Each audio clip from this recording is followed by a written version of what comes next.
હાંસોટના ખરજ ગામ ખાતે 9 વર્ષ પૂર્વે દત્તાત્રેય ભગવાનના પરમ ઉપાસક આચાર્ય ભાવિનભાઈ પંડ્યા તેમજ તેમના ભાઈ આચાર્ય મનનભાઈ પંડ્યા દ્વારા દત્તાશ્રય આશ્રમની સ્થાપના કરવામાં આવી હતી। બંને બંધુઓ દ્વારા આ દત્તાશ્રય આશ્રમ ખાતે યજ્ઞશાળા, મંદિર અને ગૌશાળાનું પણ નિર્માણ કરવામાં આવ્યું છે, જેથી ભક્તો ગૌ માતાની પૂજા અને નિત્ય સેવા કરી શકે છે।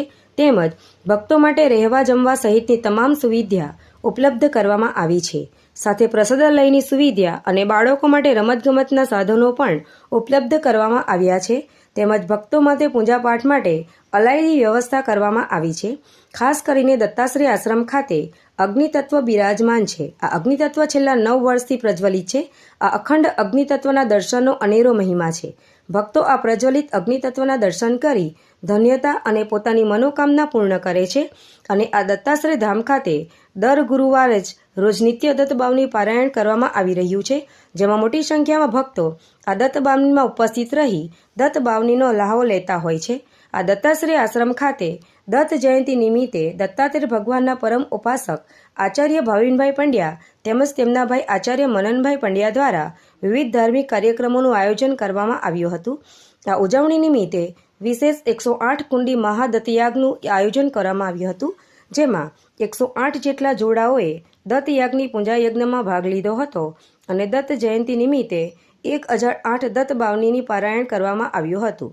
દત્ત જયંતિની ઉજવણી પ્રસંગે દત્તાશ્રય આશ્રમ ખાતે ભરૂચની રેડક્રોસ બ્લડ બેંકના સહયોગથી રક્તદાન શિબિરનું આયોજન કરવામાં આવ્યું હતું, જેમાં મોટી સંખ્યામાં રક્તદાતાઓએ રક્તદાન કર્યું હતું। આ પાવન અવસરે ભરૂચ શંકરાચાર્ય મઠના મહંત મુક્તાનંદ સ્વામી સહિત મોટી સંખ્યામાં ભક્તો ઉપસ્થિત। ગુરુદેવ દત્ત દત્તાશ્રય આશ્રમની પવિત્ર ભૂમિમાં 108 આ આશ્રમને ખૂબ જ સારી ઉર્જા મળે તે ભાવનાથી જાગૃતતા વધે તેવી ભાવનાથી અને યજ્ઞથી મોટી કોઈ ઉર્જા નથી। અગ્નિ તત્વની ઉર્જા વિશ્વની ખૂબ જ સારી ઉર્જા પ્રદાન કરનારી છે। અગ્નિ તત્વ જો તૃપ્ત થાય મનુષ્યને તો ખૂબ જ પ્રગતિમાન કરાવે છે।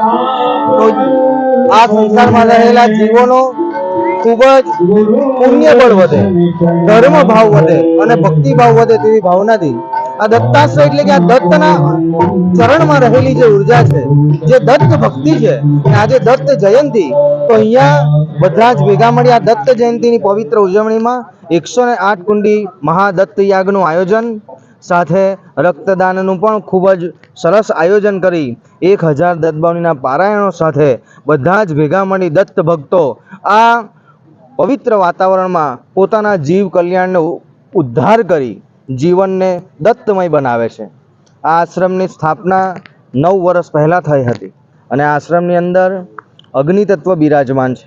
અહીંયા અખંડ અગ્નિ છેલ્લા 9 વર્ષથી પ્રગટ છે અને અહીંયા અગ્નિ તત્વ સર્વની મનોકામના પૂર્ણ કરે છે અને સર્વે ભક્તો અહીં આવી પોતાના જીવનમાં રહેલા અનેક પ્રશ્નોનું નિવારણ કરે છે। અહીંયા ગાયોની સેવા, ગાયોની પૂજા, ગાયોનો યજ્ઞ હંમેશા થાય છે અને જ્યારે જ્યારે પવિત્ર તહેવારો આવે છે ત્યારે આનંદ ઉત્સાહ સાથે બધા જ ગ્રામજનો, ભક્તજનો ભેગા મળી આ દત્તમયના વાતાવરણમાં, આ પવિત્ર વાતાવરણમાં ખૂબ જ શ્રદ્ધાથી, ભાવથી ભેગા મળીને આનંદદાયક ભક્તિ કરે છે।